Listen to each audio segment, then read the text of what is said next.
I didn't want to make this video, but things have only gotten worse.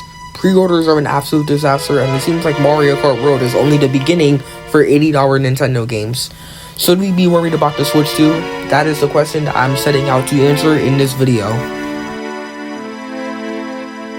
Keep in mind, I haven't been keeping up to date when it comes to pricing on certain Switch 2 games. I do know that Mario Kart World is still $80, and that's really all I know. I know there are some more Switch 2 edition of games coming up, but all I know is that Mario Kart World is going to be $80. I don't know the exact price on Switch 2 edition games, so I just wanted to throw that out of the way before we get into the video.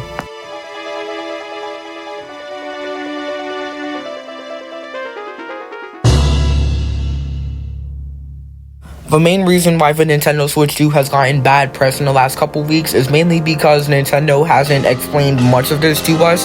Mario Kart World is $80, and without explanation, Nintendo expects all of us to be okay with it. And I kind of see where people are coming from, and they're putting out Switch 2 editions of Switch 1 games, which personally, I don't understand why they're doing that. If the Switch 2 is going to be backwards compatible, the only Switch 2 edition game that I'm actually going to get is Breath of the Wild, because it's my personal favorite Zelda game.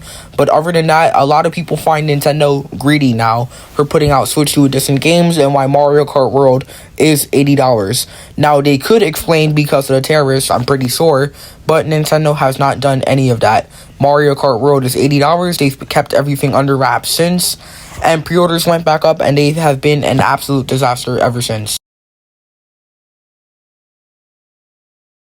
Alright, now I know this isn't really a big problem about the Switch 2, but for me personally, I'm not all that excited about the home screen, because, like I said in my Switch 2 UI video, which, by the way, thank you guys for making it as popular as it is, I said that the Switch 2's home screen is literally just a copy and paste of the Switch, and I wanted something with more personality like the Wii U. I also said that I hope Nintendo allows us to download themes for the eShop like we did for the 3DS, and the eShop alone also looks really bad because, again, it's also a complete and utter copy and paste of the Nintendo Switch. But hopefully, like I just said, Nintendo will allow us to download themes of not even just Nintendo games, but just games in general, and put them on the Switch too.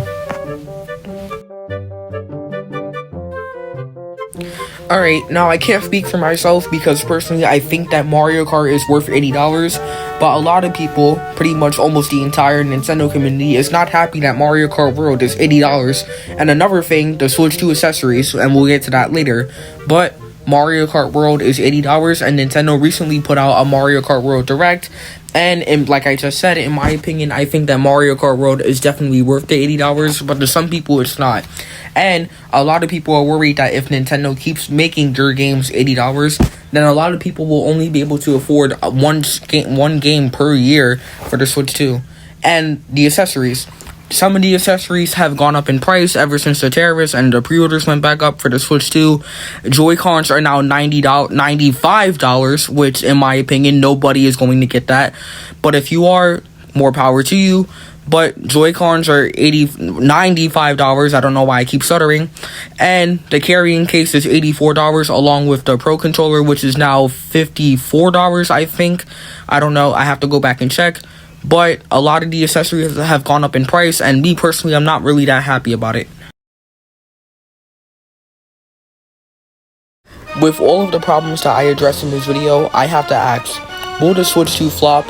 Is Nintendo gonna have to suffer another Wii U? Or will the Nintendo Switch 2 maybe up to par, or even surpass the Nintendo Switch in terms of sales? But that is up to Nintendo to do. Whether or not they want to fix these problems with the Switch 2 is up to them. Hopefully they can, because it looks like the Nintendo Switch 2 is not going to have a good launch year.